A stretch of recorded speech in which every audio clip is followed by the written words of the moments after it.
Welcome to the 12th episode of Junto Club. On this episode, we welcome two comedy experts, Jake Christensen and Paige Crawford. The episode begins by talking Rush Limbaugh's death. Shu tries to get some marketing information from us for free. We also talk about how a chicken can get cooked properly with just one slap. Most of the episode is spent discussing what makes humans laugh, improv comedy, and how comedy can be incorporated into day-to-day life. For any questions, comments, or to express your disgust with Jake, email juntoclubpodcast@gmail.com. This is Junto Club.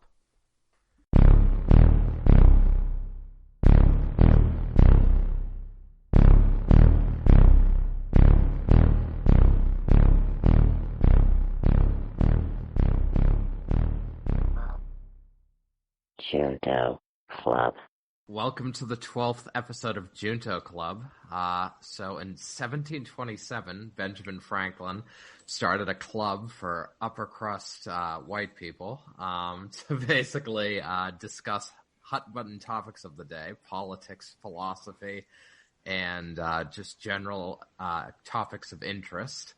And basically, we carry that forward today by discussing philosophy, current news stories that interest us, science, technology, in trying to better understand our world and our life. So today, we're talking about humor, and I decided to bring on two people who I think are a little bit funny.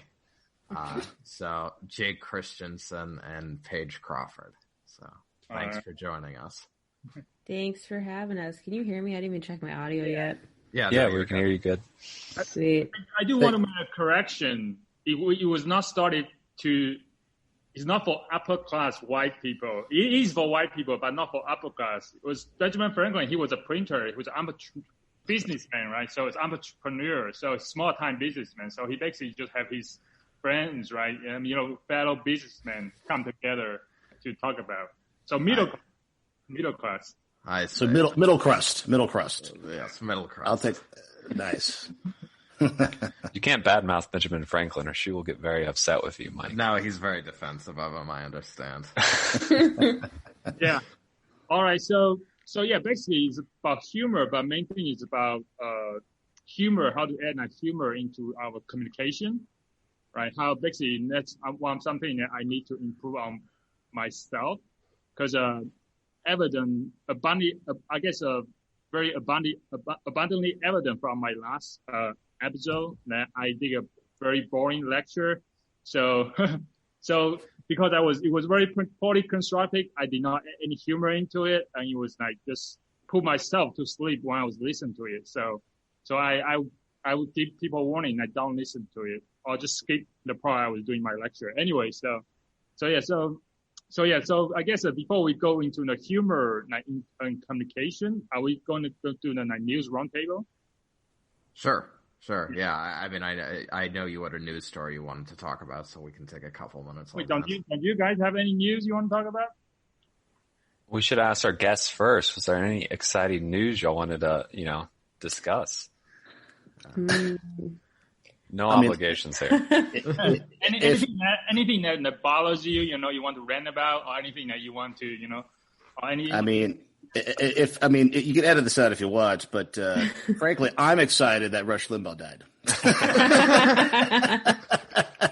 So that's my exciting news. I was like, nice, all right, he died of lung cancer. I hope it was painful as possible for that piece of shit.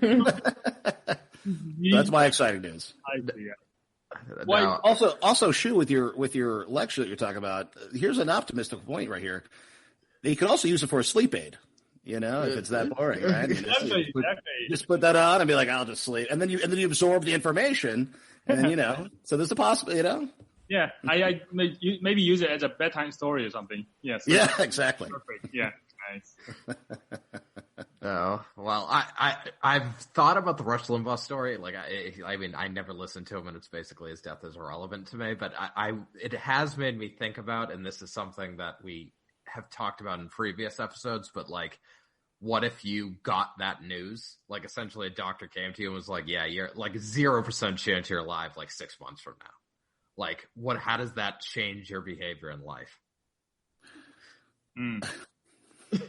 I would think it would either be really. I think you'd either go, man, I'm gonna like live great and do something, or you're gonna go, I'm gonna take as many people out as I can with me here. Well, that's exactly it, right? Like it's the Alex Trebek, right? Like where you show up to work till like, you know, like a week before you die, and it's like you hand it with like dignity and grace, or you just like go out onto the streets and just start screaming at people, being like, I hate you. It should be you. Like, well. If I was a beloved, you know, game show host like Alex Trebek had made lots of money, then I would probably go out gracefully. That's fine. But if I was a bitter old bastard like Rush Limbaugh, then I don't know.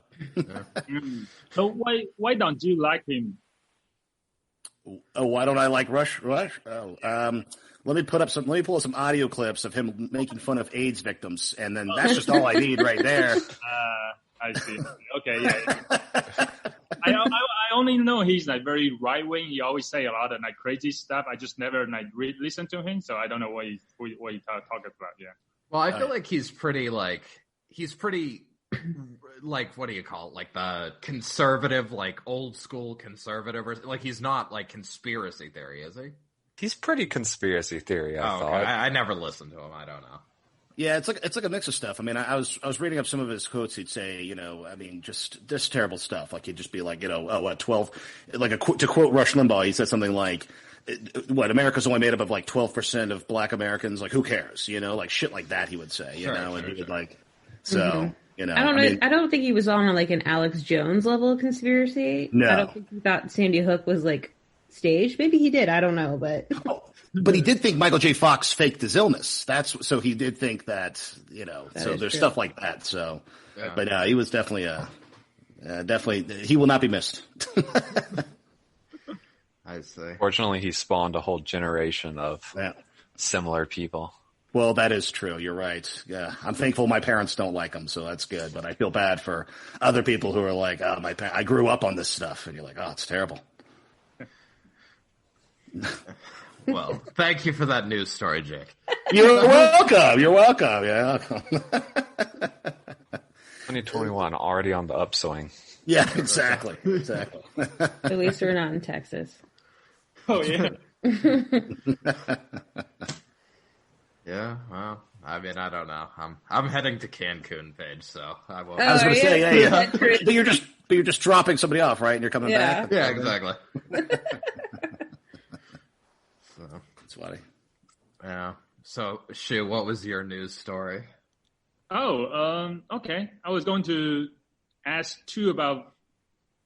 Actually, I have two questions. One is like, would you buy cars online? Any of you?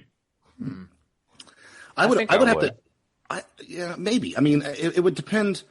I feel like you have to still always test drive it, you know what I mean? But like, I think if I have kind of experience with it, like I've always had Mazdas, I guess, you know, or I've had two Mazdas, but, so maybe if it was just like, I'll take my chance. If it's like the new 2021 Mazda 3 or something like that, I'd probably take my chances, I guess, because I'm familiar, you know, but if it's brand new, I don't know. I mean, I feel like you have to still test it, you know what I mean? Mm-hmm. Mm-hmm. Yeah. I mean, if it's new, if it's brand new and it has a warranty, right? It's kind of like, why not? Used cars. No. Yeah, Which is definitely all not I've ever gotten. But what if there's the Carfax or whatever that commercial is? You know, that tell you like this is the accidents it's been in, this is the miles on it. I mean, no, there's no I way. don't know, the Carfax are such bullshit because when I went to go sell my last car to get my new car, the Carfax apparently said I had 2 accidents and I've only had 1. So I got screwed over out of some money because I had like apparently more accidents than I did. I don't know.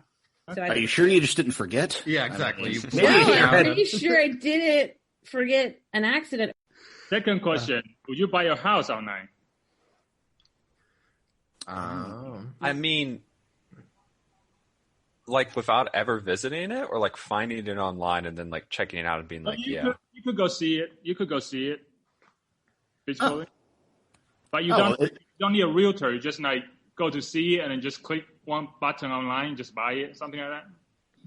Oh yeah, I would shop online for it, sure. Yeah, I was going to say, isn't that how you do it nowadays anyway? Like you just shop online and then go visit it? But you don't buy house online. You don't do all the transactions, right? Everything else, yeah. That's true. Okay, yeah. The main thing I want to come to is actually there are 2 companies that are doing doing those things right now. One is called Carvana. They are doing like basically selling used cars online.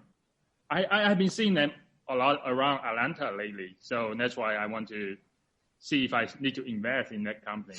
And anyway, just do some study.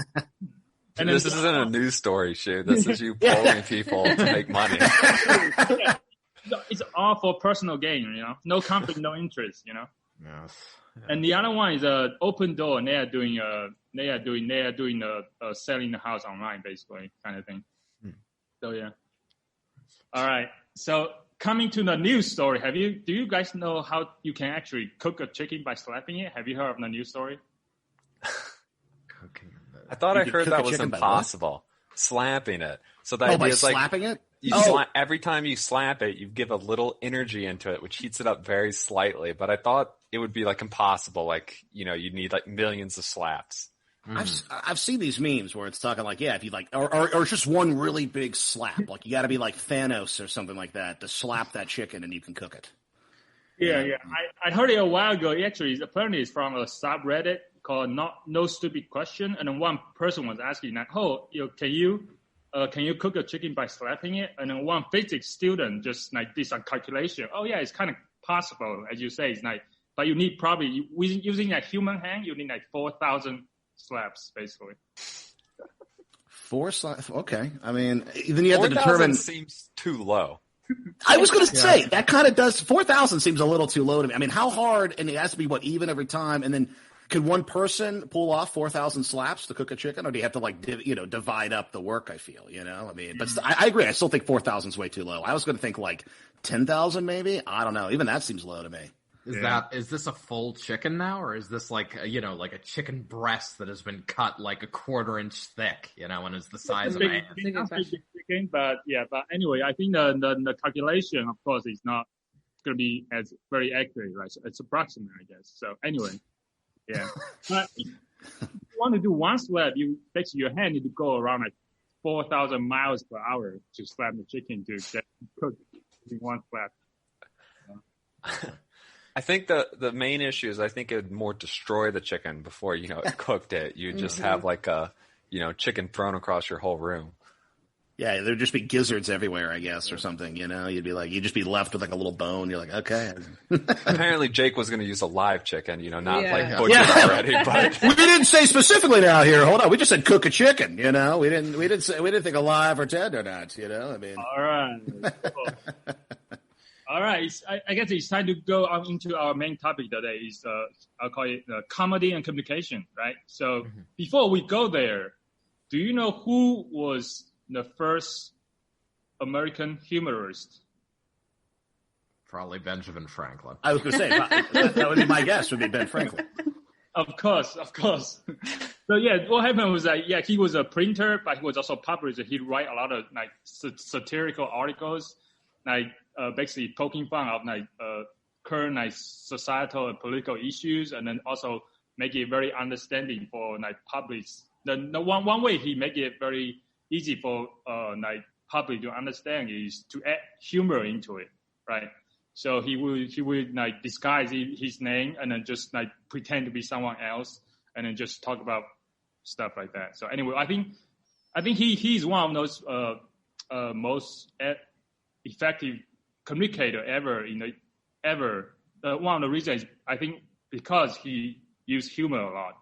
And there's a rumor that actually the U.S. Constitution was going to they actually let Thomas Jefferson to write the first U.S.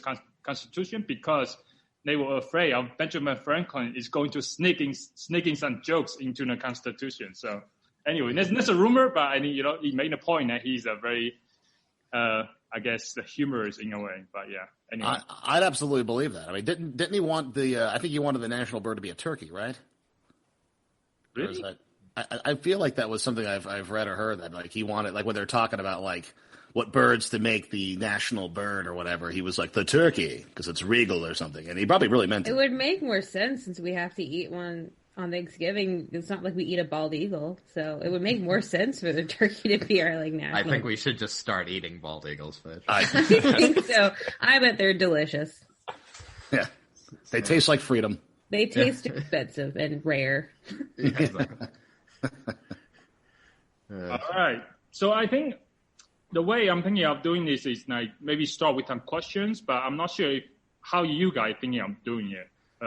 Well, I just wanted to start with one question to sort of the group. Because, so we want to talk about how humor can be incorporated into sort of conversation and building relationships and things like that. But I guess, when we talk about humor, we're talking about making people laugh or laughing ourselves. So I thought it was appropriate in very Shoe style to ask, like, why do we laugh? Why do we? To cope. Yeah, I was like, so the pain of living isn't hard enough. Yeah, when I listen to myself talk, right, my verbal take is like whenever I say something, I tend to add laughter into it, like something like that, right? I say, oh, that's so annoying to me, right? Oh, why do I do that, right? And I realized maybe because it's trying to diffuse tension or something, right? So I don't know. I did not realize that I do that myself until I listen to myself, right? So it's kind of just interesting. Yeah, I think maybe that's one reason I do it. It's just diffuse tension somehow. Yeah. You know, that's interesting, actually. Yeah, I would say that probably within oneself, I guess, right? Maybe you're feeling awkward with when we say stuff, so we just kind of laugh. But then also that just made me think of something. This is kind of a weird, maybe a biological correlation to something here. But like, for example, like when dogs play, they sneeze to indicate that they're just playing. Maybe humans in some way, we laugh to indicate that, like, this isn't a hostile. Sometimes you say stuff, you're texting, you want to say something kind of, I kind of want to tell Michael that, like, that orange sweater of his, it looks a little, but I might laugh about it or something like that to ease it. So LOL. Yeah, right. The LOL thing. No, I think humor relaxes situations because I think if you're going into a tense situation, even if the joke's terrible or you're just trying to be funny, it's like, okay, you're human too. We can like be on the same level with terrible dad jokes. Got it. Here we go. No, go ahead, Mike. No, well, no, I would agree with all that. I'll let you go ahead, Shu, because I sort of wrote out in the notes sort of what I was thinking asking this question. Got you. Last question about that. Why? Just follow our question on that. Just made me think about: is there any joke that is like off topics? Because sometimes I always worry because I always make jokes. Like sometimes I always worry that I may be making a joke of something that might be off topic and like maybe offensive to my friends, right? Even just joking around with my friends, sometimes I might worry about that, right? Do you think there's any topic that is too serious for a joke? Get new friends, Shu. Honestly, for me, not really. That's just me. I think it's a personal thing. There's probably like a societal thing. You probably just can't make certain jokes about, I guess, out loud or whatever. Dark humor, right? Just like dark. I think that's just anything that's morbid or whatever. Now that's my cup of tea. That's what I like. So I'm probably not the best person to ask with this because I'm like, there's really nothing. There's really like no line for me that you can never cross. That I'll never. In fact, the worse it is, I'll probably find it to be the funniest thing ever. So just because I think taboo can be pretty funny in its own self, so. I would agree with that too. I don't think there's any topic necessarily with me that would be off limits if I was with friends. Now, I don't know, like I wouldn't just go throwing down dead baby jokes at, a job interview, but, that's how I got hired for my last job. I don't know. No, I know. Yeah. But with friends, especially with this group of fine gentlemen, no, there doesn't seem to be anything off topic. Nice. All right. Cool. So the main question for today is like, how can we apply that principle and techniques from comedy, like improv, to improve our communication? So that's kind of broad main question that we want to, kind of explore today. But to start with, like, do you think is it possible to apply a comedy, improv principle and techniques to improve our communication skills? You go ahead. Go ahead. I know. I would say I taught improv, and a lot of people seem to come to those classes like really shy and like wanting to like get out of their bubble and get out of their shell. So I think that helps the most with just that in general. It's just like the shy, awkward people wanting to feel less awkward and communicating with people on a daily basis. Because I think what's so great about improv is you have to think just like the first thing that comes to your mind. And I think we filter ourselves so much as humans, and we think too hard about what we're going to say, and then we come off as awkward or weird. And I think sometimes if we just loosen up and just like let whatever comes to us come to us, we're more approachable and more natural. It's kind of how I feel. So what class were you teaching? What was the class?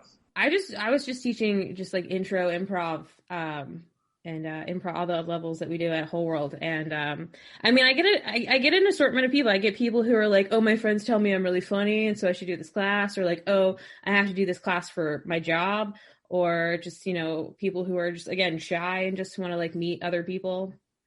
Oh, really? Interesting. So why do they, you mentioned about job. Now, what do you mean by the job? Why the company would want them to do the improv class? So we actually would also teach like a lot of random company outings. And I think the main thing that we try to like, it's just kind of how you can communicate with other people, like especially like sales. I think like if you have some awkward, like aggressive or whatever person at like coming to talk to you about like sales, you're like, please get away from me. But if you had someone who was just like, hey, I'm just like you, we're cool, hang out, like whatever, you know, I think that's the main reason. They just want them to like be more comfortable with themselves. And also they also treat it in the corporate improv we do, it's as like a team bonding thing. Okay, this is a stupid question. If I want to improve my communication, talking to people, should I take stand-up comedy class or improv class? I would say improv, because you have to do it with other people. Stand-up, you just have to get up there and say a joke and hope they laugh. But yeah, improv, you have to like actually look at someone in the face and like listen and react. Okay. Yeah.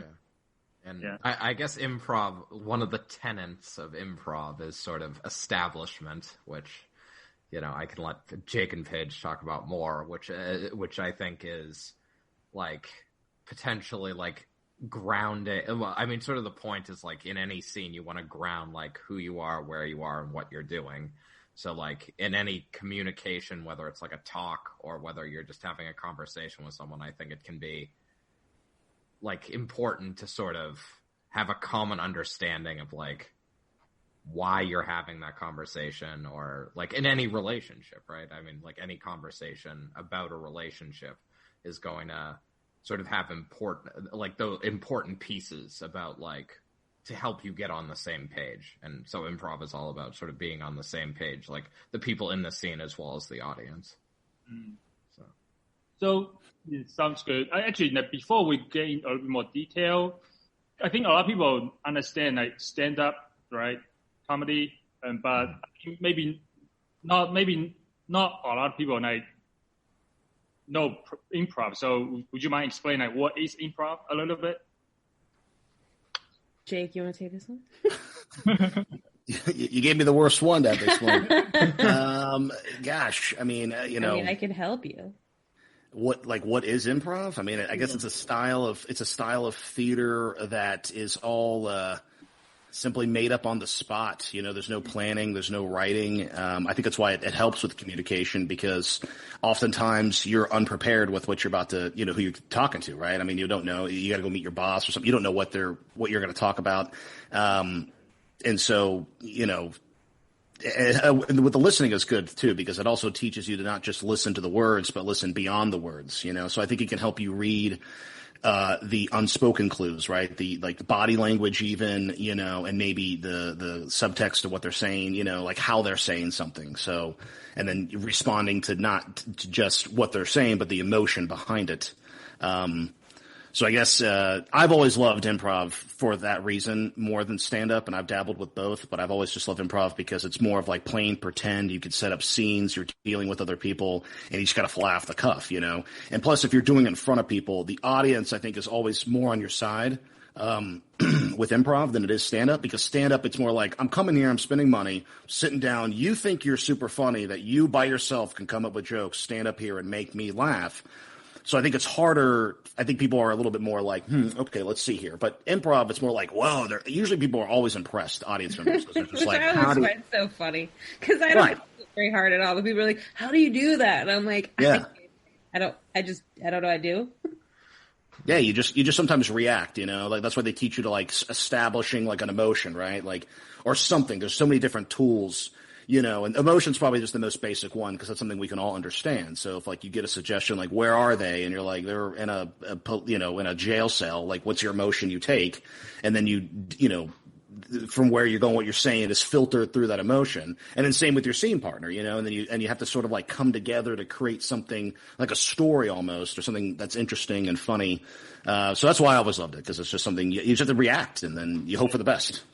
Well, I also think what's funny about improv too is like when you're in a scene, it could be the most ridiculous scene ever. Like you literally could be like two donkeys on the moon, but you have to sell it like that is the reality. Like that's reality, is that donkeys can be on the moon and they can speak English. And I think that's what the most successful improviser does. They don't just sit there and just like judge the scene. They're just in it. Yeah. So does it rely on that you had to be very quick on your feet? Now you need to be very quick thinking in a way? Because personally, just listen to me, I feel like I would be afraid of doing it because I'm not sure if I can do that, right? I mean, it's like, it's like, I always think of that game where people are like, okay, I'm going to say a word and you say the first word that comes to your mind. Like, if you practice that kind of stuff, like that's kind of what you do in Improv 101. You do these games that are basically centered around that concept of like, okay, just what's the first thing you think about when I say peaches? Or like, okay, tell me what it's kind of like a broader sense of that concept.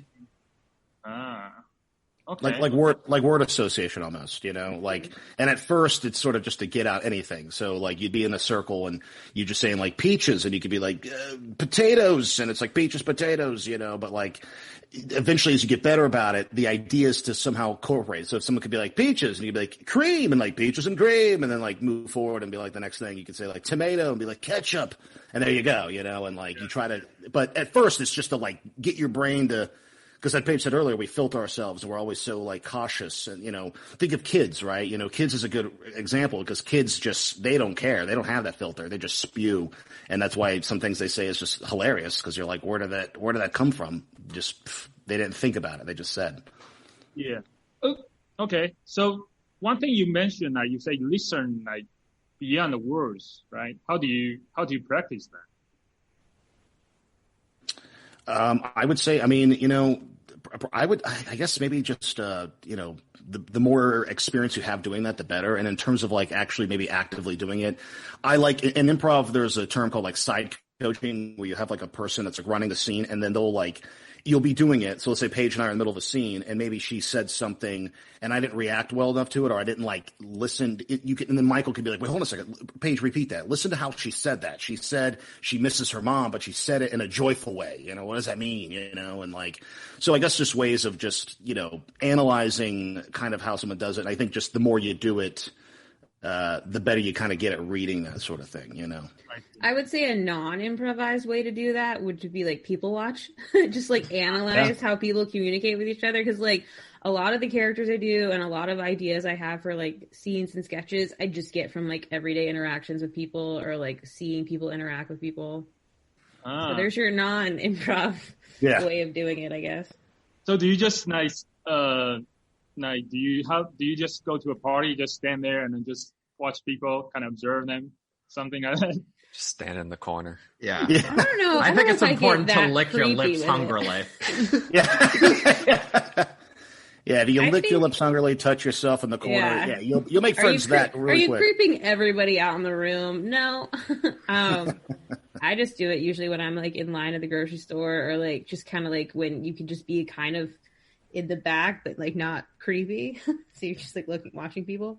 Yeah. I guess my question is more like, how do I do it without like being standing out, right? Without like being noticed or something, right? Let's say you're like, oh, I'm gonna go to like Starbucks to like work on something, right? So you're sitting at the table, you just set up shop, sit at a table at Starbucks, and you're there for like over an hour or something like that. Just watch the people around you, usually we often like put on the earphones, we just get in our zone. But if you just take those out, you'll listen to people's conversations and you can see how they react and stuff like that. So something like that, you're not going to be creepy because no one's looking twice at you. But if you're like, let me stop at this high school here. And wow. How do you know I go to Starbucks every single day? Yeah, there you go. Yeah. So going back to a little bit, how do you think that improv on this comedy, like before you study comedy, do you think that it has like impact your improve your communication, maybe just like talking to people and stuff like that? Like how were you guys like before you doing the improv, and then of course maybe like how it has helped you like after? I mean, for me, I was a really shy kid, like really shy. And I think like improv and just comedy in general kind of helped me break out of that. Cause I mean, I don't know. I was thinking about like who I'd be if I didn't have improv, and I'd probably be pretty boring. I'd probably be pretty boring, and I don't know. I'd probably be into like some dumb, I don't know, some really dumb, boring hobby. I don't know. It's like my only hobby I have. So how did you get into improv or comedy? I started doing it in high school. I just did like drama club, and they mainly had improv, and so I started doing improv in high school, and then I liked it a lot, and then I just kind of kept finding places to do it. That's kind of it. But yeah. Nice. Yeah, I was always similar. I think when I was a little kid, I was pretty shy, you know. In fact, I used to blame my mom, like, because my mom was very much the type that, like, you might get stolen, you know. It was like the 90s time where it's like, you might get stolen, you know. And like the one video, Runaway Train by Soul Asylum, always terrified me as a kid. I don't know if any of you have seen that one, but anyway, it's so as a kid, I was pretty shy, but I've always loved creative stuff and pretending, and I would play with my toys and stuff. And then, yeah, in high school, got more into like the theater round of, you know, life of things, and then eventually entered improv and really did it because, I like to perform. And then how it helped afterwards, I mean, I guess it just makes you a little more confident, I would say, you know, like I was probably already pretty confident before, but I got more confident just with improv because then you just feel like, because it's like, you know, if you go up on a show and you pretend you're a donkey on space, and, you know, you feel silly doing something, and let's say nobody laughs, like it's a very vulnerable thing. So you kind of like, I can go up on the stage in front of however many people, kind of look foolish or silly, and maybe it bombs, and let's say it does bomb, and then I can keep moving forward, and you make other people laugh. Like, you're kind of like, what is this one interaction here right now going to do to me? You know, like well, I've already... That's the beauty of improv, is that you do a scene and you never have to do it ever again. It's not like a play where you have to keep doing it over and over again. It's like once you do it, it's done. You never have to think about it ever again. I mean, you may think about it again if it was really bad, but you never have to relive it. Just inside your mind, you do. Just inside, yeah, just inside you. And also you have the excuse of like, it's just flying off the cuff, right? You know, so it's like, and it's something that not many people can seem to do, right? Everyone's always like, oh my gosh, how? So even if you bomb and you're like, oh, that killed, you're like, I still feel more confident than the people that they can't do this. They're not, I'm on the stage. There's a reason why I'm on the stage and they're not. So I think for me, it just made me more confident, you know, so in everyday life, I'm just like, if that person was like, that guy was an idiot, I'm like, you don't know anything. You haven't seen nothing yet. That character was an idiot chick. Yeah, exactly. The character was stupid, right? Just blame it on the character. Yeah. Now this sounds like something we talked about before about like the importance of learning to be able to like fail and being willing to fail and try things so you can actually improve and get better. Where if you're not willing to make a fool of yourself or try something and look silly, you probably won't get good at it in the first place. That's absolutely. Yeah, absolutely. Yeah. And improv is very much one of those things. I mean, it's a very vulnerable thing. And you often, I feel like you fail more times than you do awesome. Like there's probably, you know, and eventually you want to get good enough where it's like that's few and far between. But for the most part, you still will always have those moments. You can't wow everybody. You know, you could be like, oh, I thought that was really funny, but the crowd, you know, crickets, you know, and you fail. And then you have to be like, you can't let that get you. You can't let that destroy your spirit to still wanting to do it. You just have to keep going.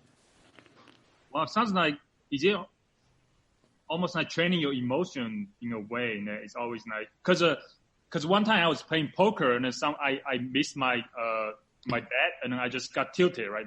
I feel the fear emotion, I just rise above me. I just cannot shake it, right? So it sounds like just almost a way to train your emotional intelligence in a way. Yeah, absolutely. That's true. Because even like you could be in the middle of the scene and like you're doing it and you say something and it's not getting laughs. You can get really in your head in the middle of the scene and then all of a sudden just sort of flounder, but you have to like ignore that and keep going and just persevere. Yeah. Mm-hmm. Sounds good. Remind me of a quote from Winston Churchill. It says like success is going from one failure to the other without the loss of enthusiasm, something like that. Yeah. All right. So if you can condense improv into summarize into a few principles, right? How would you write those principles? I would say, listening. And I had another one in my head. I just went out of my head.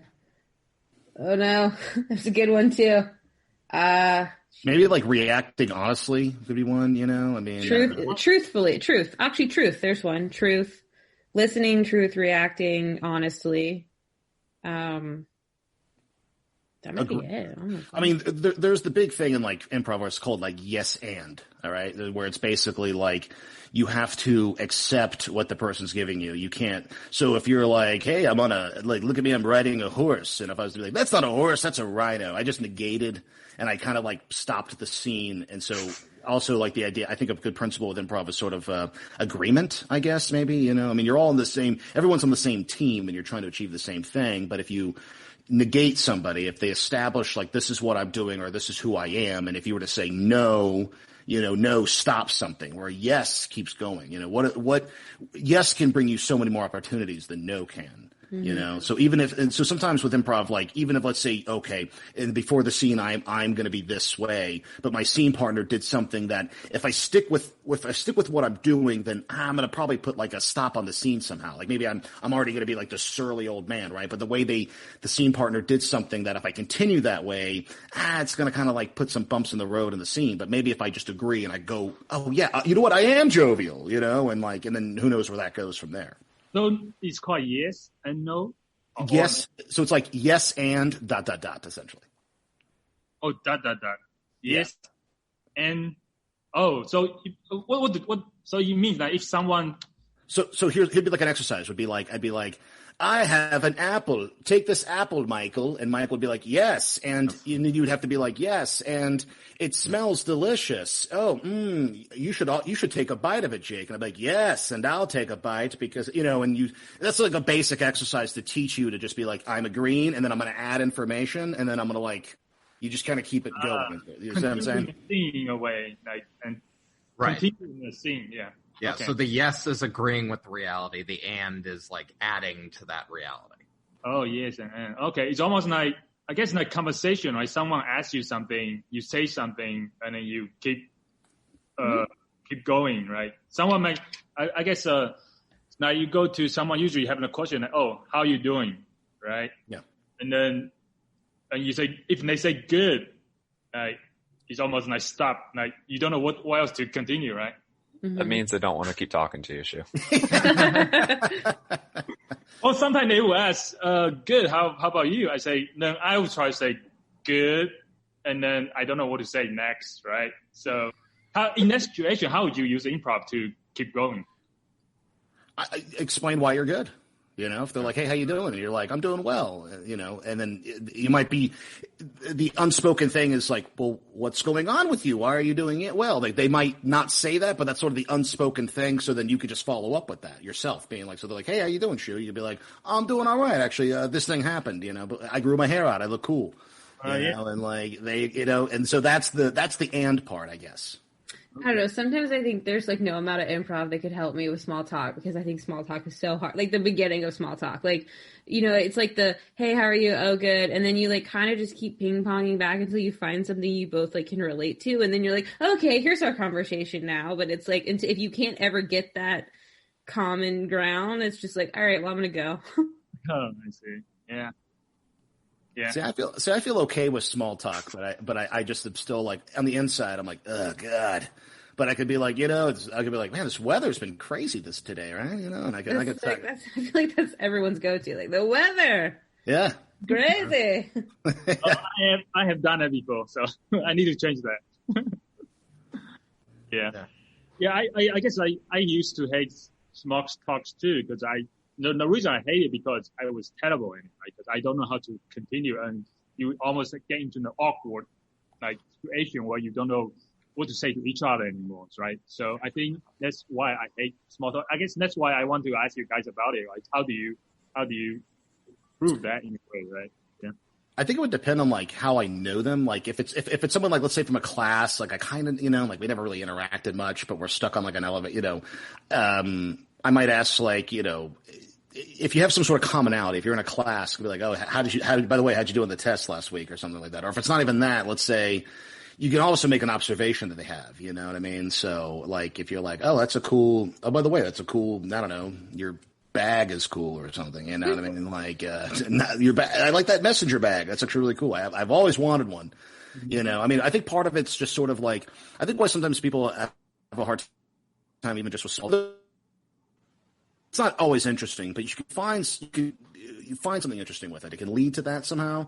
But I think oftentimes when people have a hard time is because we question ourselves. We go, why do people give it? Why are they going to care about my day? And then also maybe why do I care about their day?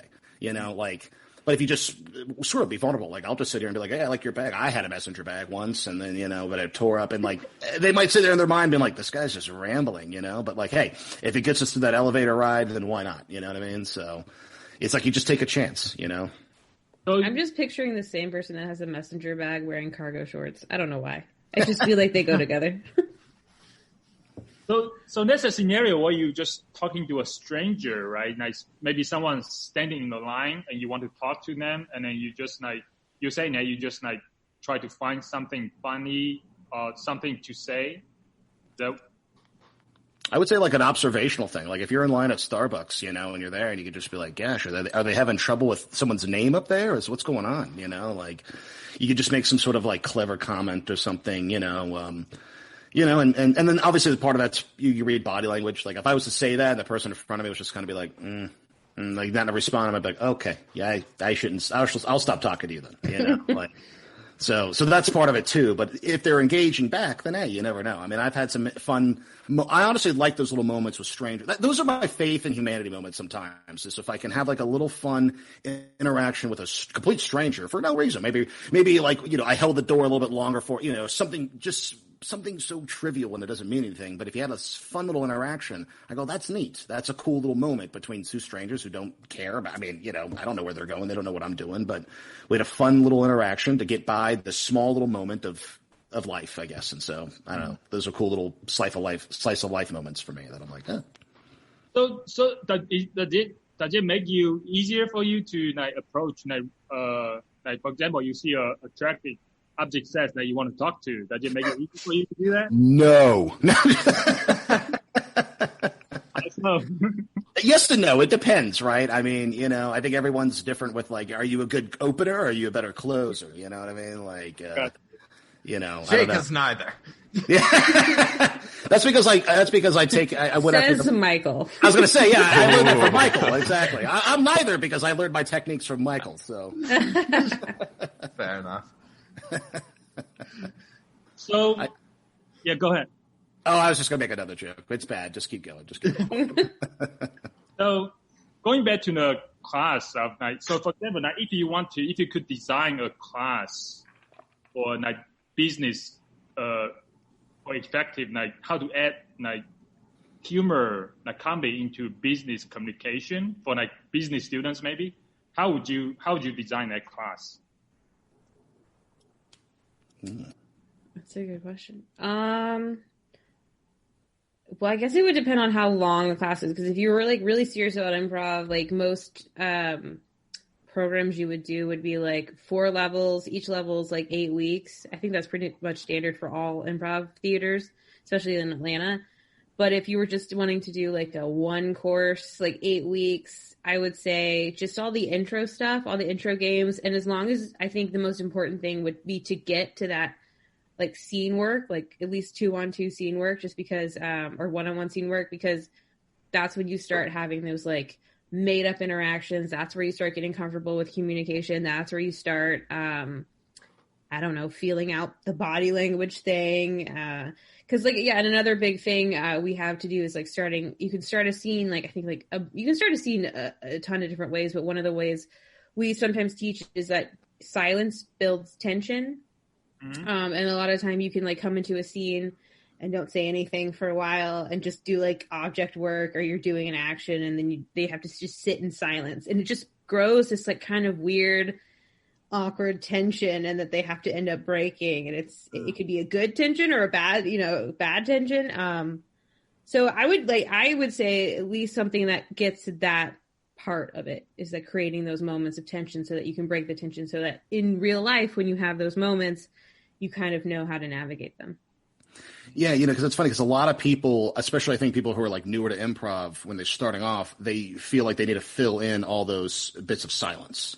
Which oftentimes we do in real life, right? You're with somebody, let's say you're on a date or whatever it is, and there's a moment of silence. You feel like, oh my gosh, we have to fill this void of, and sometimes people I think are afraid to, just revel in that silence and stuff. So, when you get to that point in improv, it's like just start off the scene and you could just, and then what that helps with is you could read a little bit more, right? You can see what is their body language like. Like you can, instead of thinking like, what am I going to say next? It's like pause, observe what they're doing and let that affect you in some way, And so I think definitely a 101 sort of thing would be, a good tactic for business people, something that I would just try to destroy their filter in a way, just be stop overthinking and just go and just trust yourself, and then, get to the scene work and then kind of go from there. But I think the initial importance is really just able to just let go. Yeah. All right. So I think Paige needs to go soon. Just a quick question for Paige. How would you do that class in 1 hour? What would you teach?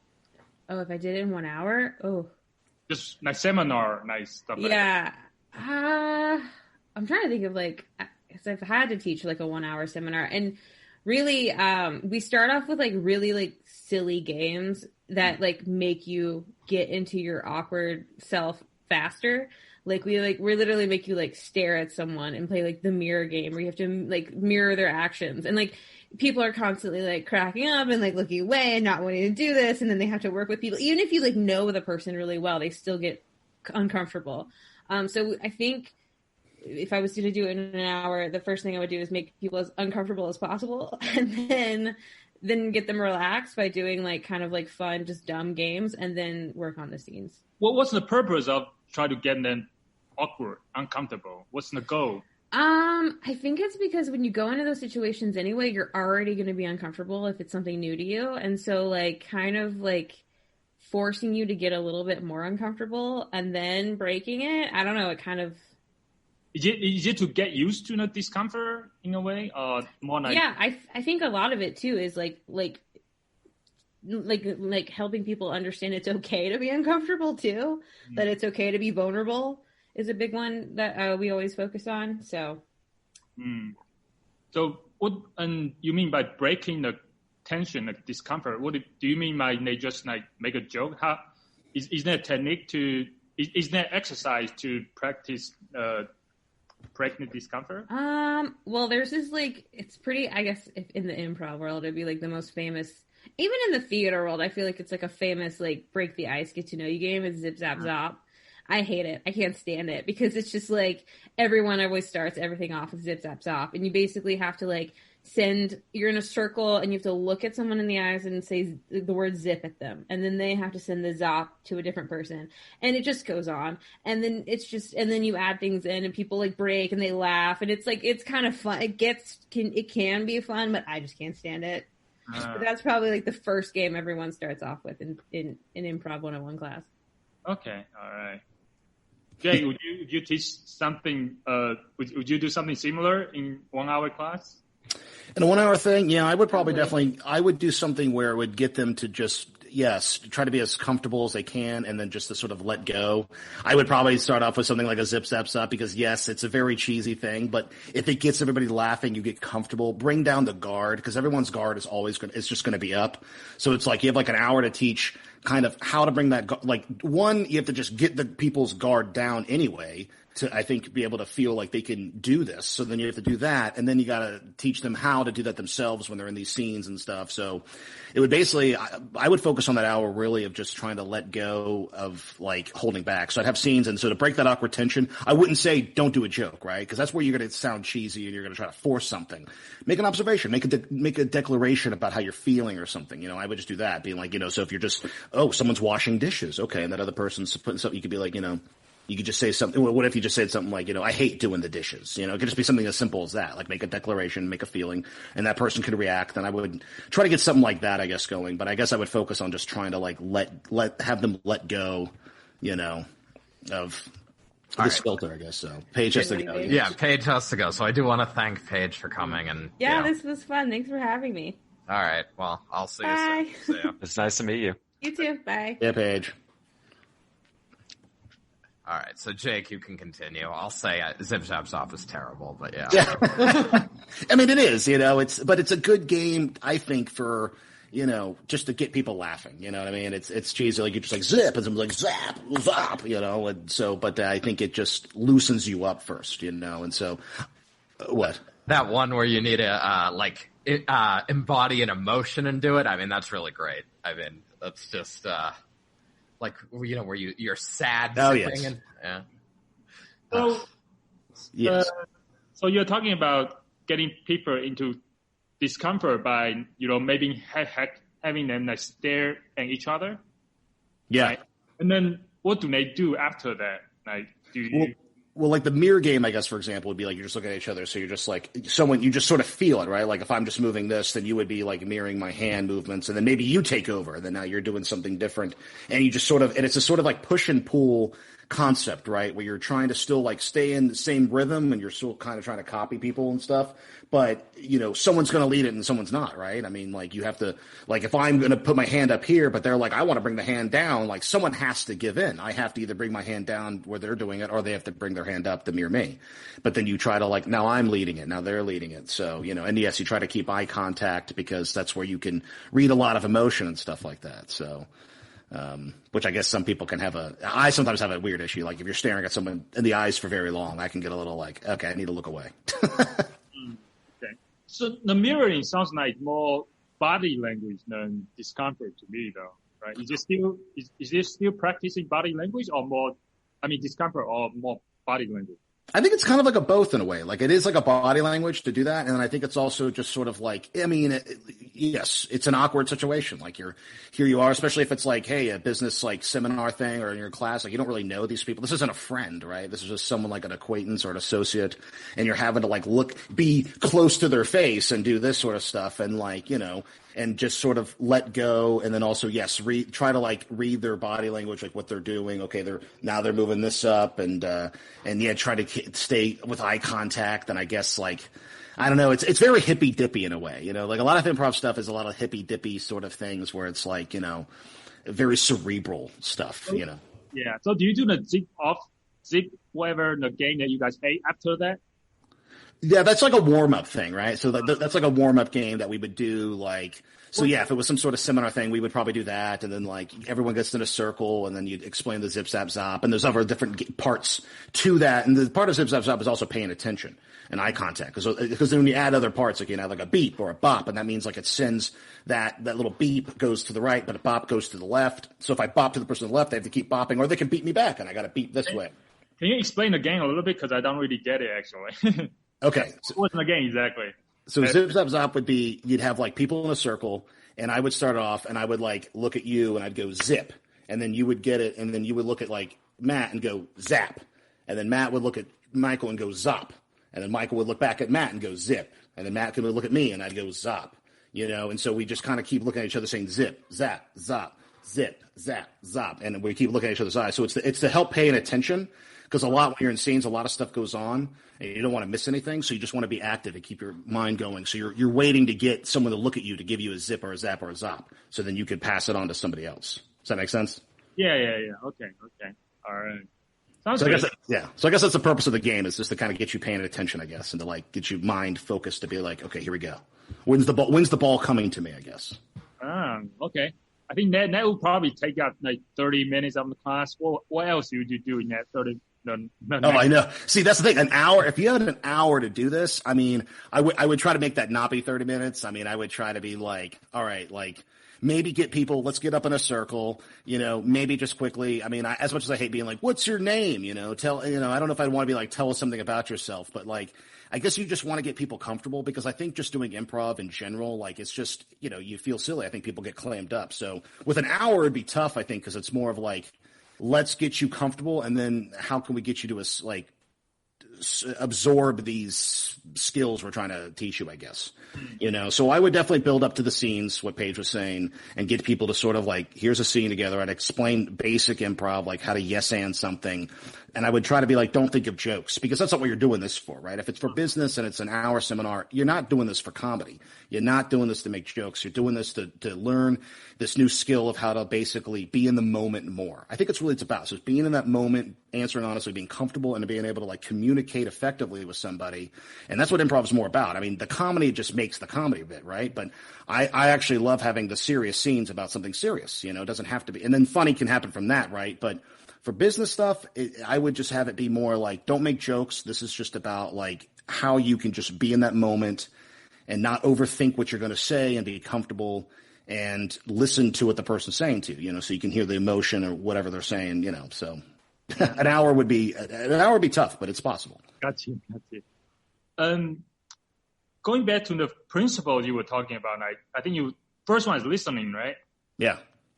How would you practice that? In your everyday life, whenever you're just talking with friends, I would try to just listen a little bit more dynamically, I guess I would call it. So if you're just having a normal conversation, or even with your mom or whoever, just in your everyday life, if you're having a conversation with somebody, maybe try to read in a little bit to what they're saying, I guess. I know sometimes it's don't read into people's stuff, but maybe try to practice that emotion, hearing beyond that. So if someone's hey, how you doing? If they're good.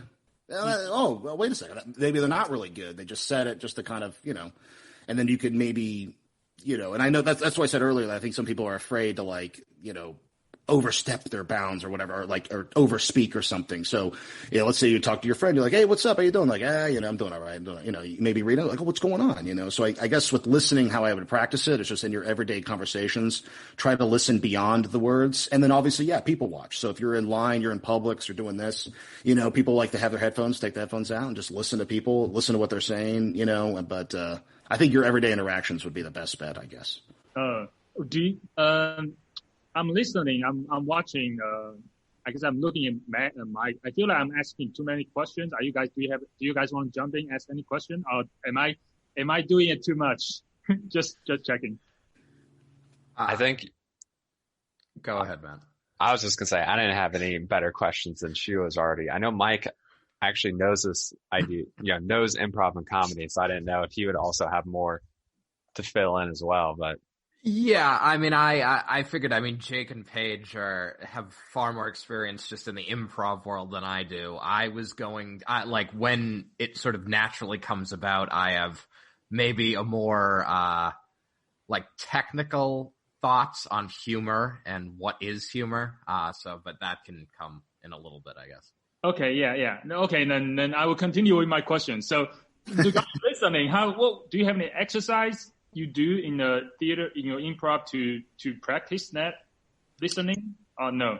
I'm trying to think. Michael, do you remember any of the exercises we would do to practice this? I mean, really, I think something sometimes they do, you could do weird things where it's scenes where it's okay, sit in the chair or turn your backs to each other. Don't right. Almost eliminate your vision, right? So all you have, your only sensory you have is your hearing.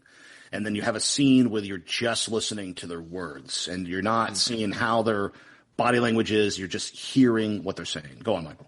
Yeah, I was going to say, I remember there were a couple of times where essentially I guess to sort of practice gifts that are given in scenes, Jake mentioned side coaching earlier, where essentially someone can say come in and sort of say oh, listen to what your partner said here, and the scene continues.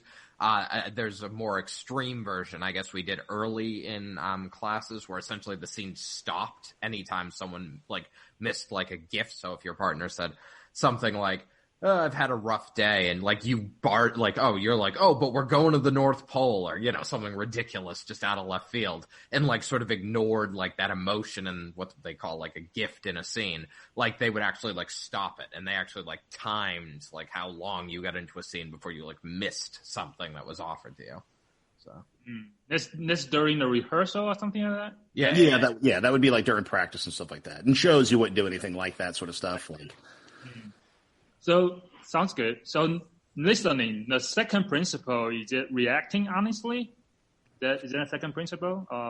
Yeah, I would say, yeah. Improv, I feel, is pretty complex. Michael, and if you think of any other principles too to add to that, by all means do it. I mean, I that's just something I can think of as a good way to do it, because I always talk about, I think it's especially good if we're not talking for people who aren't trying to do this for comedic purposes, because, I don't know, just in your everyday life, someone says something like, it's just like, I think if you're just more your authentic self, you'll feel more comfortable in given situations. And that's where the confidence will come in too, right? If you feel confident in your authentic self, then you're like, hey, I don't have a problem here with this small talk or whatever it is. The boss needs to see me, or like my coworker this or something, whatever it may be. You feel confident in that moment because then you're trusting yourself, and I guess to practice that would be just, oftentimes, we wear masks in public, right? We're always like different versions of ourselves depending on where we're at, I guess, and I guess maybe to like, eliminate some of those layers, I guess, and just react honestly. Maybe you want to say this, it depends, right? If it's then don't do it. But if you want to react honestly, just say it. React honestly. Well, how does it look like in terms of improv? Like, well, how do you do it in the improv scenario? Well, I guess it would be like, you were going to say something, Michael? No. You go ahead.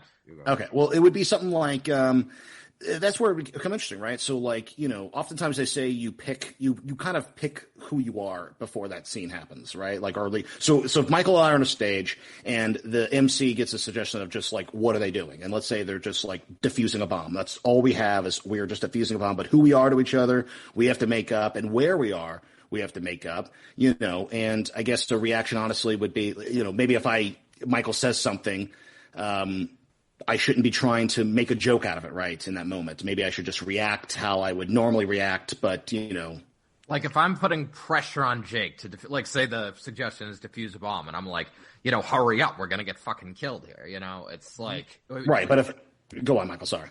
Well, okay, I don't want to put words in your... But Jake, I guess, could have, like, a couple of different reactions to that. He could be like, oh, no sweat, I'm the best to ever do this, Or he could be like, hey, stop putting pressure on me, that's going to make it worse. Like, and that, like, it brings out some type of emotion, right? Right. So. Okay, yeah. So then where it gets a little complicated is in improv, if you're putting on, there's something called like, what's your deal, right? So your deal could be an emotion. So let's say we're diffusing bombs, and maybe my deal is like, I'm an overconfident bomb diffuser. Right. That's what I am here. So I'm going to react honestly to how this overly confident bomb diffuser guy is going to do. So if I was like, we're going to blow up, like, if we blow up, at least we're together. All right. It's meant to be. Don't worry. I got the blue wire. I might like react. So you're filtering it through that and you're reacting honestly through that. But if you're not doing like characters or anything like that, or then it would be me. Then I'd be like, all right, hold on a second, man. I'm trying to, like, how would I, Jake, really react if someone's pressuring me to defuse a bomb? I'd probably be like, get off my ass. All right. Reacting honestly. Have you done a Trump impression? Do I have a Donald Trump impression? No. Have you done one? Because what you just did earlier remind me of Trump. So. Is it my hand movements? Is it my chest? I must be part Italian because I speak with my hands. I think it's an overconfident thing, and also the way you kind of make it sounds like. So anyway, no, Jake is good at impressions. I can do okay impressions. But yes, we've had to do. That's one of our games we do. It's called like impressions.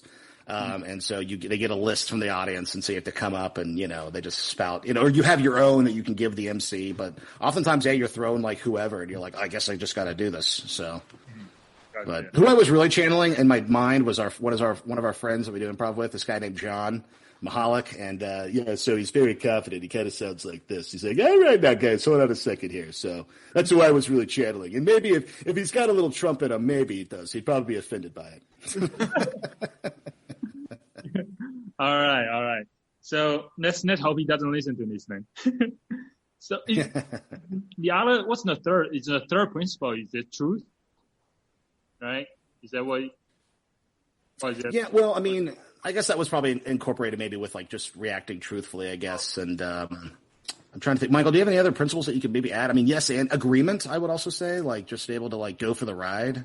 Yeah, I mean, like different ways of saying like you live in the same universe. Like, so you don't need to like agree with everything someone says. Like, oh, we should do this. Like, you don't necessarily need to say, oh yeah, we should, but you need to, as Jake, I think, said earlier, like someone can't start a scene saying it's 1985 and you say, no, it isn't, it's 2021, you know? Right. So, yeah. So, I mean, you live in the same universe and for that particular scene. So. Okay. So, cool. Sounds good. And going back to, I guess, more question on techniques. Now, what improv techniques or principle you can use to make something funny? Do you have something like that, like to add humor to, I guess, to anything that you want to say in terms of just wondering, do you have any techniques that we can borrow? I'm watching Michael here. I'm start laughing because I'm wondering what he's thinking here. But it might be from. I mean, here's the weird thing, right? With improv and then like comedy aspect to it, and Michael's probably laughing because we talk about this a lot because I've done improv for a long time, and you can see people, and people could be good at improv. Like you could go here, someone can go, I can write you a whole like dissertation on improv, and I could tell you that I have this firm understanding of it, but you could still not make people laugh, and that's where like we make jokes at our theater where like if you're late at rehearsal, the main guy will always be like, and that's the secret to improv, to make it seem like there's some big holy secret, right? But if I had to really say what the secret to good improv is, it's in terms of the improv world, it would be that you gotta actually be funny. I think the people that are the best at improv, you're funny people. Like you can make people laugh off the stage and on the stage, and it's sort of a weird, like, you just have to execute it well, I guess. So, I mean, in terms of to use improv and then the humor stuff, I mean, part of that, I think you have to kind of understand humor stuff, which I think Michael has a big point to add to that. Yes. No. I mean, I think, I agree with everything Jake said. So, I mean, humor is definitely a departure. Like, I think improv's statement on, like, what you need to make people laugh or what you need to be funny, like in a scene, like we've talked about, like a lot of this, like establishing, living in the same universe, like all of these different things boil down to like one simple idea. Like you and the person you're trying to make laugh need to have a shared context. Like you need to have like a shared understanding of what the hell is going on, because if you have that shared context, they can begin to think about what's expected. And it's like, when you're able to, like, essentially trick them, like, you're able to, like, drop something on them that they didn't expect, I think that's when the laughs start to come in. So you kind of... Oh, go ahead. Oh, sorry, go on, Shu. Oh, so it sounds like you have a setup, right? Like, setting up for, they have gonna have an expectation of when this is going, and then you just almost like dropping at the end something that very unexpected. Is that what you're saying? Correct. Yes. So so in improv, like, we've talked about like sort of trusting, or like coming up with this shared context with a partner, establishing who you are, where you are, what you're doing, all that.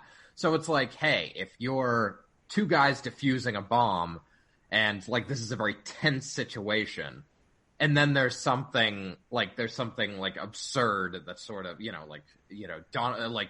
something absurd like an impersonation or something that maybe entered into that, then that is going to sort of be unexpected and make people laugh, right? I mean, because it's sort of silly and, so I mean that, I think throughout comedy, like improv, it's like you establish and then laughs come like when you have a well-established scene.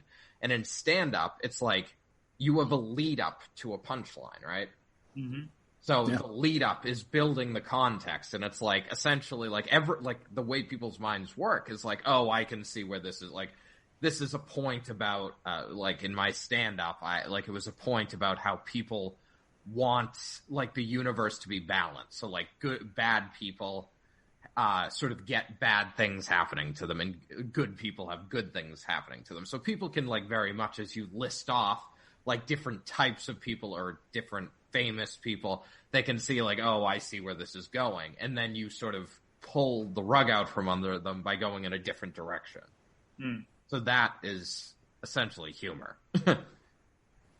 Yeah. Timing has something to do with it, It's basically like a timing, being able to, like...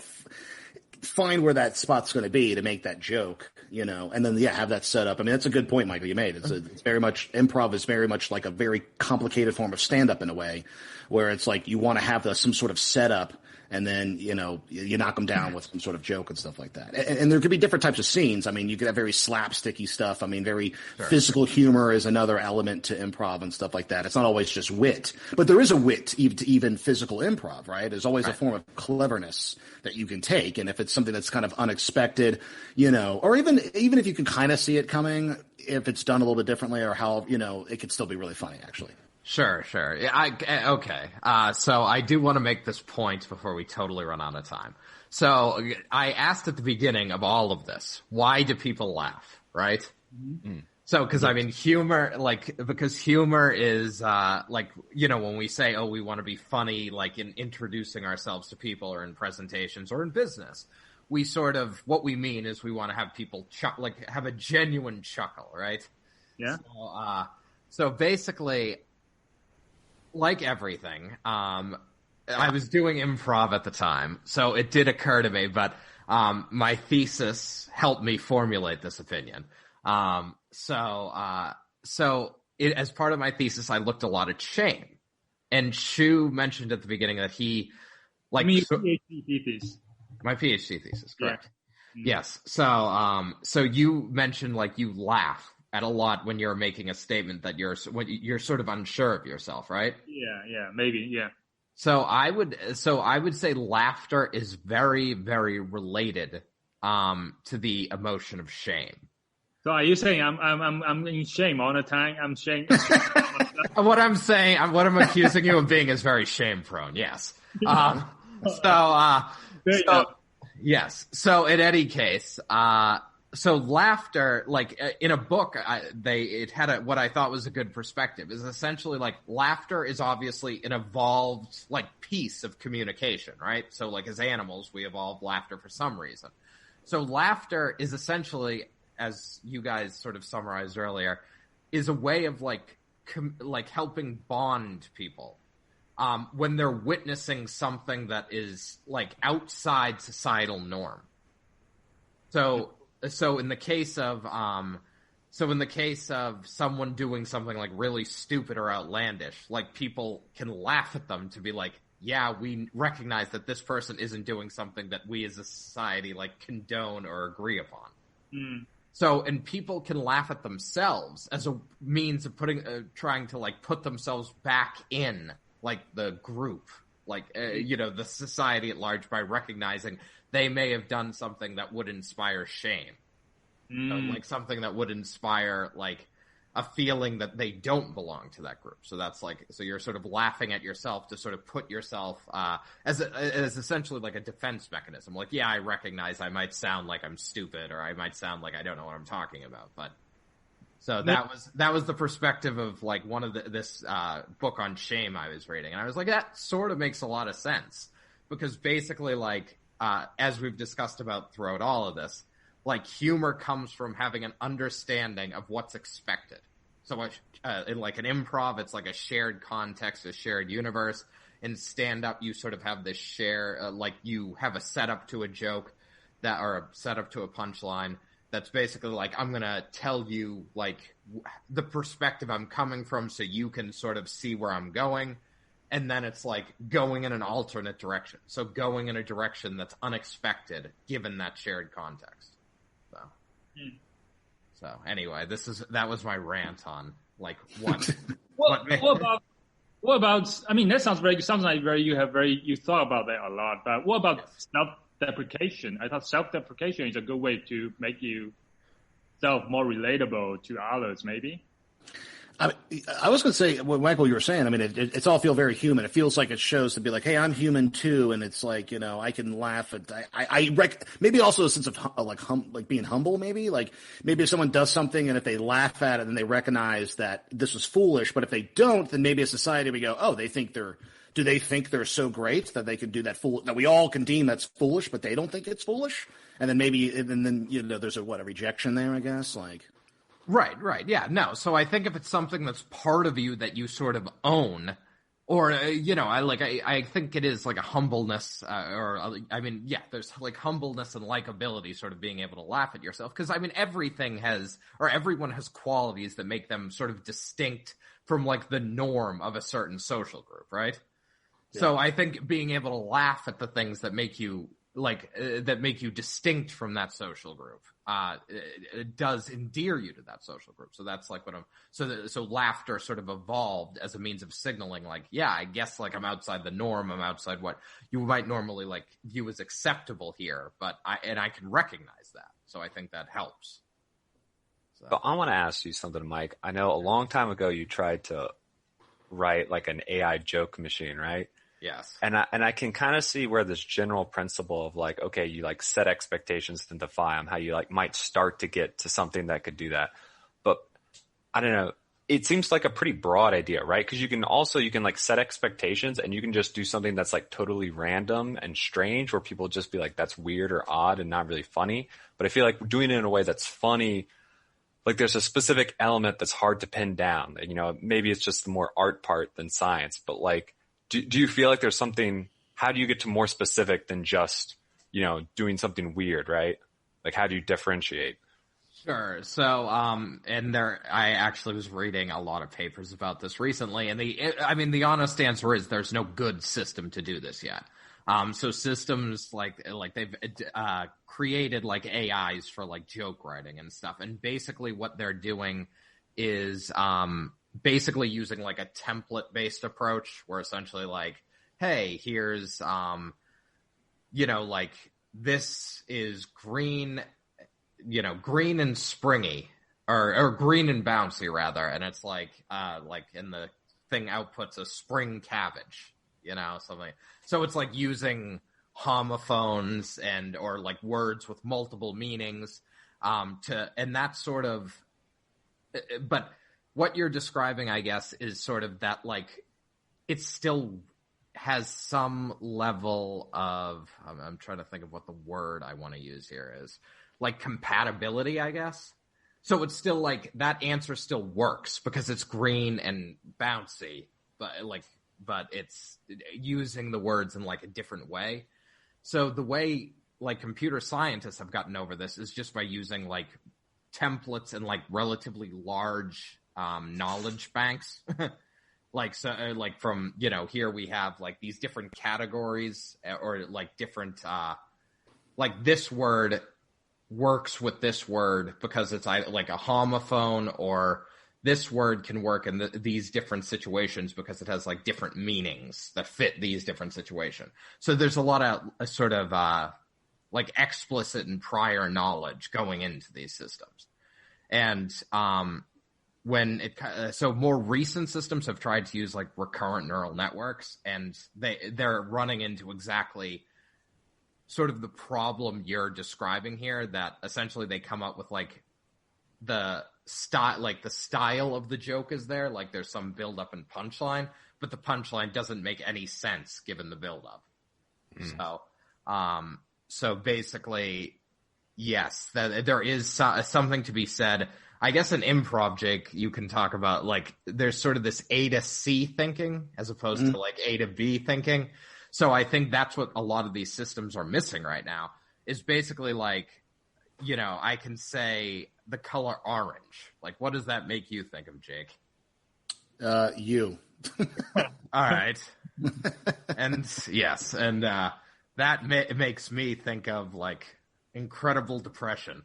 So it's like, so the color orange like inspires like something that is like a scene about incredible depression and improv. And there's some type of like like you're always looking for a connection that's a little bit removed from like what's expected, right? Wait, hold on. Are you talking about like A to B is when Jake think about orange, he think about Mike. Yes. And you say for Mike, when you think about orange, you think about depression. Is that what you're saying? Well, it's okay. So A to B. So Jake thinks of me when he thinks of orange. I think of depression when I think of me. So So so like an improv, there's like a couple. So you can take when you get a suggestion, right? You can take it very literally. So if you get like a beach, you just get beach as the word. You could take it literally, and we're on a beach now. You could take it tangentially, and you go, okay, what else does beach kind of remind you of? And maybe you can be like, I'm on vacation or something, right? And then you could take something that's thematically, and you go, what's like a thematic, like what's the more symbology of like a beach? What does that mean to me?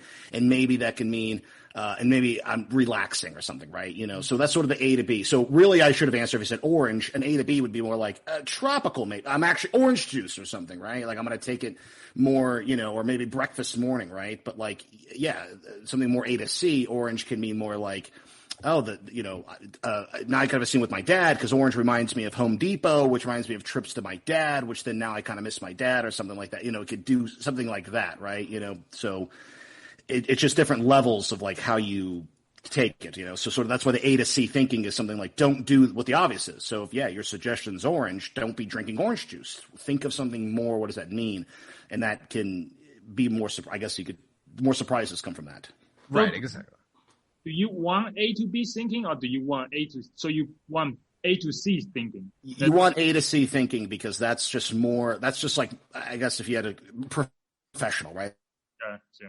Yeah, so I just more like escalates your what?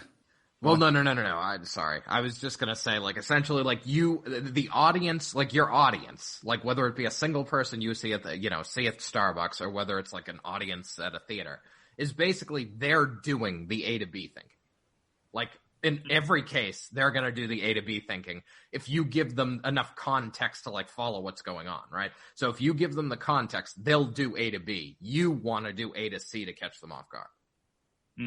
Right. Got you. So going back to your robot Joker or joke AI, now, are you talking about currently they are missing the A to C thinking? They would want A to B.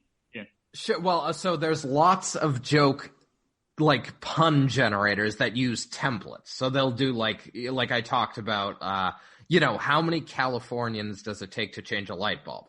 And the template for that is how many blank does it change to light bulb, right? Like all this program can do is come up with jokes of that structure. And basically like the structure of the answer is a number followed by 1 to insert the light bulb and then number -1 due to some stereotype of the chosen group. So like how many Californians does it take to change a light bulb? 12. Like 1 to insert the light bulb and 11 to sit back and appreciate like the joint experience or something, because Californians are hippies, so something really stupid. So, I mean, yeah, so like those types of things are like, I guess bringing this around to like context is like how many Californians does it take to change a light bulb? Well, like our context is a light bulb is like, a very simple thing to do, like no matter who it is 1. So you're sort of like unsure of, like there's an expectation that like the answer to anything is going to be like the only obvious answer is 1 there. So you're anticipating something different so that it provides like a stereotype based on who you are. So I mean, so you could have a joke or pun generator that's like a template that does a similar thing, like with different activities, right? How many people, does it take to do whatever? And, and based on the activity chosen and the people, like the group of people involved, like you can come up with different answers in a knowledge base that would be, stored elsewhere. But it becomes very, very tricky with just free-formed language because basically you just need, like, the setup needs to create a context that makes, like, A to B needs to be obvious. And then you need to figure out what A to C is. So, like, because actually I read a paper, like, on the theory of humor. And basically it was saying, like, the funniness of a joke can be quantified. And that like, how funny a joke is depends on 2 things. Okay. It depends on how well, like, so essentially, like, the A to B is, like the distance of B to C. So like, the distance between what's expected and like what is actually said and how well C fits in, given like how well C fits what was expected. So if it fits really well, but it's really unexpected, that's a really funny joke. Yeah. So. Yeah, because obviously you don't want something so random. You know what I mean? You don't want to just Right, do random. You want it to have it be connected, but far enough removed from that B, and that's where you can have like an ideal joke. Yeah. So No, that makes sense. Yeah.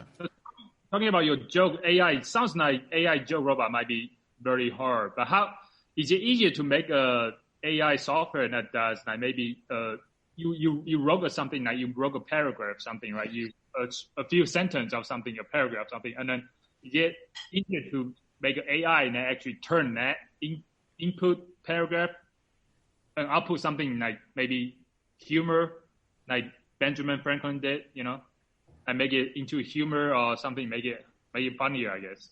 That's actually an interesting idea. I probably need to think about it more, but it could be like you provide some context and it like creates just like, I guess some of the simple ways to do it would be maybe like look for like homophones like used in the passage and things like that. But yeah, here's a case study. So remember, you did an intro for our podcast, right?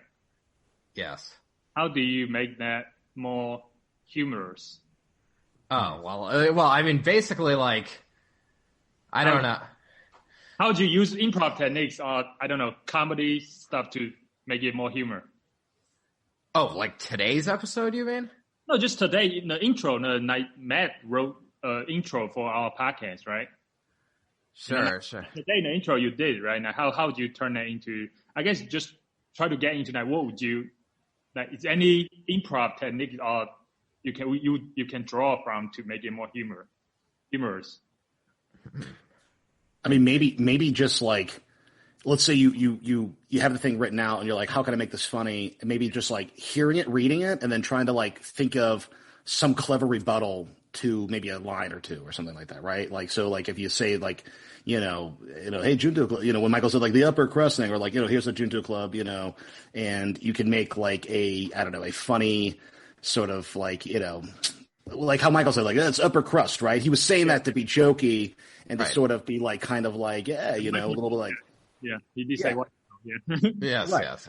Right. So I guess that's the improv technique I would use, is just like treat it as if what you're reading is someone saying it to you, and then think of a funny rebuttal, and then maybe you could like, okay, I could fit that in somewhere into that like little paragraph, and I can have like, I say this serious thing, like, hey, we're this, and then I come up with like there's a joke, it's, or here's the punchline, I guess, or the response to it that would be funny, I guess, Okay. That makes sense, actually. Sounds good. So, commenting back one step, I guess one of the things that makes it so hard for like an AI joke telling robot is, so if you want, C to be really far away, but still connected, I feel like you're really, when you're writing joke, people often find like inspiration in random parts of life and stuff. So I feel like people often reach like across the like spectrum of human experience to find these far-reaching ideas that fit in well to make something funny. So to make like an AI that could do that, you would need it to like basically give it the human experience to some extent, right? Sure. Yeah. So no, absolutely. Yeah. So it would need like an incredibly extensive like knowledge base that's like incredibly well organized, and like interconnections between like those organized like sub directories, I guess, of knowledge. And so, essentially what you're describing is like sort of a brain, right? So humor is definitely like, with vision, like it's very like the way the human like vision cortex works is like, it's very like experiments have showed sort of like a serial process that takes place to sort of like, build up like an image.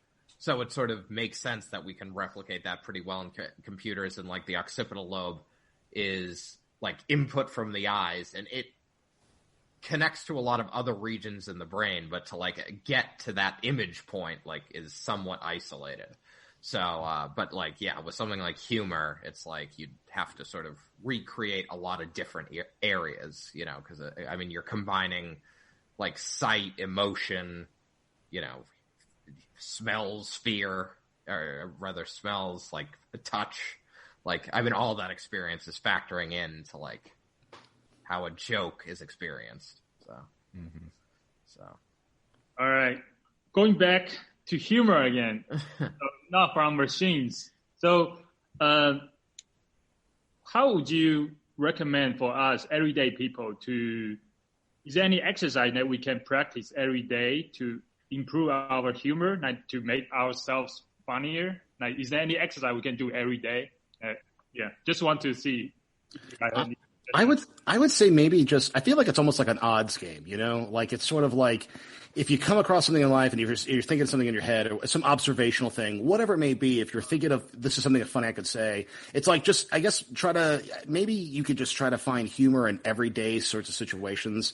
And maybe some things will be funny or maybe some things won't be, you know, I mean, I feel like it's sort of like a trial and error situation, but you have to do it more, you know, you have to try. So sometimes if you're like, oh, this person said something, I have a really funny thing I could say in the response. But if you don't take it, then you don't know if it's actually funny, right? It's just funny to you, but maybe it's actually pretty funny. So just say it, right? I think there's the improv part where it's like, just be vulnerable and just go with it. Just throw it out there. You know, I mean, like if it's going to be like, oh, this is offensive. I mean, I like ball busty type of humor. So, you know, if I'm with friends who can handle some ball busty stuff, then yeah, I'll say some like ball busty rebuttal or something like that, you know? So, but I think it would just be like, you just kind of keep going. And then eventually you figure out like, oh, okay, like I can see, you know, I guess if this person said this and then like I've tried making, you know, this type of joke with it or something and that didn't seem to work well. But then the next time, like I had a similar situation, I tried it this way or viewing it, you know, trying to find like other paths. And I think it's just kind of finding what works for you. I mean, everyone has different humor. And the thing about humor, too, is that it's very subjective. I mean, it's an incredibly subjective thing, whereas something is really funny to one person, it's not funny to this other person. So it's just, that's a very cute cat, Matt. Thank you. This is Rory. No one can see him because it's a podcast. But yeah, he's cute. He's a black and white cat. I will describe him. So I think it would just be like, you just got to try it, I guess, you know, and just you know, you'll find your own like way of like what's funny there, but you can't also, you know, you can't get yourself down if someone else didn't think that was funny because it's just subjective, you know? I mean, you could be like, oh, I think Dumb and Dumber is hilarious. I like, you know, I grew up, I loved Ace Ventura. Michael hates Jim Carrey, you know, and like I enjoy Jim Carrey. I think he's funny, but Michael doesn't. And Jim Carrey is a very beloved person in all our lives in the world, but Michael stands out going, I don't find him funny, you know? So it's a very subjective thing. Where does objectivity come into it, I guess, with humor? I mean, that's a tough call. Is it a numbers game? If you're like, hey, 80 million people find this guy funny, but only 3 don't, what's right, you know? But I guess your truth is whatever your truth is. If you don't find that person funny, then they're not funny, you know? So, you know, I would say for individual person, you know, if you're trying, just test it out, I guess, you know? Yeah. So it sounds like to me, you were suggesting like just every day you walk on the street, just like observe and just try to think of something funny to whatever you are observing. And also, if you are talking to someone, just using the yes and just take whatever they say and try to see if you come out with something funny. If it comes to you, right, and just say it out, just say, go with it, basically. Yeah. Right. Yeah. I mean, you know, and something observation, I think, is a good, helpful tool because we just see so many things. And maybe this is a little bit of a bad thing to say, but it's like in your mind, like almost poke fun of what you see. You know, I mean, think of Ben Franklin, right? He poked fun of things. I mean, that's what satire is all about. Just make fun of something. You know, I mean, you don't want to be mean, but maybe sometimes it's mean, but just keep that in yourself. But like, you know, with improv, they teach like it's always better to heighten because you could bring it down better, right? It's easier to let air out of a balloon than it is to blow air into the balloon. So even if you're like, oh, I'm having this observation thing, what I just saw there, my joke is incredibly offensive and mean, you could always tone that down, right? But like, you know, just, I guess, just free flowing, go with it, you know what I mean? Because then see where you go. Because I think people are often scared about like, oh, is that, and then you're thinking like, am I even really funny? What did I say? Was that funny? Was that mean? Was that bad? Like, let that go. Say it in your mind. Just go for it. And if you're with somebody that you feel safe with, test it out. Say it, you know, just say your joke. And it might, if it doesn't work, it doesn't work, you know? Yeah. No, that's fair. And I would, and I guess, part of, like we've been talking about, like, I mean, humor is all about context and like, sort of, I guess, disagreeing with expectations. So, I mean, I think what we talked about, like the association stuff, is meant to help with that. So like when you're sort of experiencing something or you see different things throughout your day, like you can think about what are the different things I would associate with this? Because the more you have to associate with different things as things comes, like as contexts, like as you come up with certain things in one context, you sort of think about things in different contexts that you could apply or like would fit in this new context. And that's sort of your punchlines, right? So. Yeah. I think what also helps is knowing I guess like pop culture type stuff too, just social stuff, social cues, like knowing the world, I think is very helpful because then it you just have different perspectives you can make jokes off of, and you can know I don't know, like if you're like, oh, look at those firemen, bunch of alcoholics, I mean, I don't know if that's a thing or not, but right, yeah. Let's just say there's a thing where firemen, there's, I don't know, you read a story where like, oh my God, look at that. I don't know. So I guess being well read. Yes. Yeah. Well, that's essentially it. Yes. If you know like common things about these different, groups of people or, like products in the world. I mean, Apple, right? Like Apple has like wonderful products, but they also like people have, or like Apple and Nike both share like, they have like questionable work practices. Yeah, if I was like Michael, what little girl made your iPhone? Yeah. I got mine out of a sweet sweatshop down in wherever in Cambodia. It's great. Yeah. So it's like you have the context of like a company is making a like well sold and widely used like technology versus like their work practices. So that's two different like contexts for the same thing. So, yes. So, okay. I like the first time I did stand up, by far my like biggest joke, or like the joke that got the biggest laugh, was like 100% just following this formula, like setting expectations and then. All right. Well, now you got to tell the joke. Oh, it's a good, do it, Mike. All right. Well, basically the point was like, so I started the set by talking about like how people always want like the universe to be in balance, right? Like they view themselves to be good people and like bad. So it's like, it's good when bad people get punished because bad people deserve to be punished and they deserve good things to come to them. Like no one considers themselves the bad person. So, like, I was talking about Whitey Bulger, who's the Boston mobster, who, like, he ended up being beaten, I believe, to death in prison. And people say, like, oh, that's good. I'm not a mobster. Like, I've never killed anyone. That's awesome. Or, like, Jeffrey Dahmer was beaten to death in prison. Jeffrey Dahmer was a serial killer. He was a monster. Like, I would never murder people. I would never eat people. Or Jared Fogle. Like I never sold shitty sandwiches to an unassuming public. Who's Jerry Fogle? Say yes. He was. That's where the context. Yes. Right. So Jared Fogle was the Subway spokesperson who lost all this weight, but then a few years ago, or I don't know how long ago it was, but maybe within 5 years or something like that, he ended up getting arrested and he's in jail for pedophilia. Pedophilia, essentially. Yes.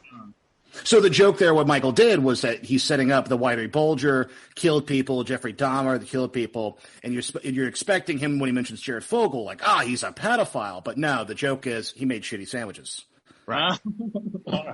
Yeah.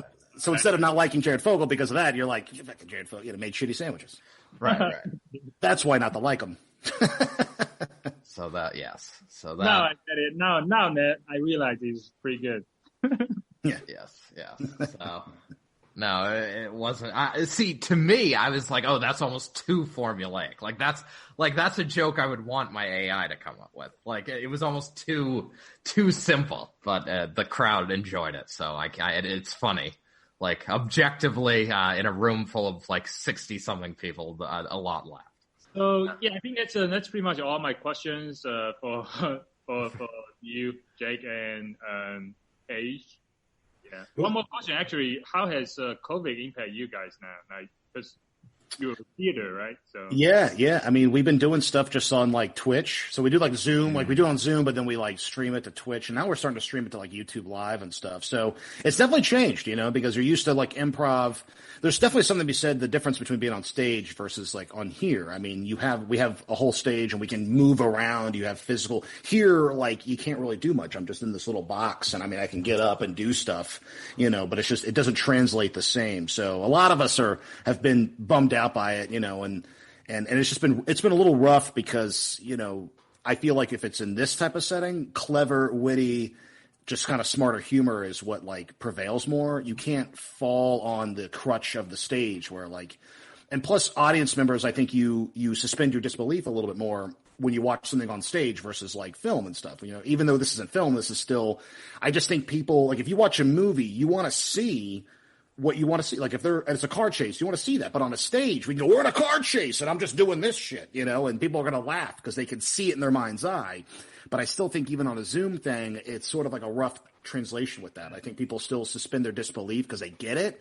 But at the same time, we're still limited, you know. So we try to have fun with like fun backgrounds or something, you know what I mean? And like do different things like that. But we're making it work. I mean, we've been doing it now since March of 2020. We've been just stuck on Zoom, and we've done some outdoor live shows. A couple, around like Ponce City Market and stuff like that last year. Maybe we'll get back to that. Not sure, but hopefully we'll get back to it at some point, but in a safe manner, of course. You gonna try to drag Michael back? I've been trying. I mean, I told him. I mean, you know, there's times where I'm like, I don't want to go in rehearsal, and Michael's like, it's funny, it's just an hour. I'm like, well, why don't you get on, Michael? You know, so like, I'm like, if it's no big thing, then why don't you get back on? He's like, well, no. I mean, sure, maybe I'll do it. I guess. It's my Michael impression. Jeez. All right. No. I mean, sure. I'll do it. I'll get back on. But all right. Good.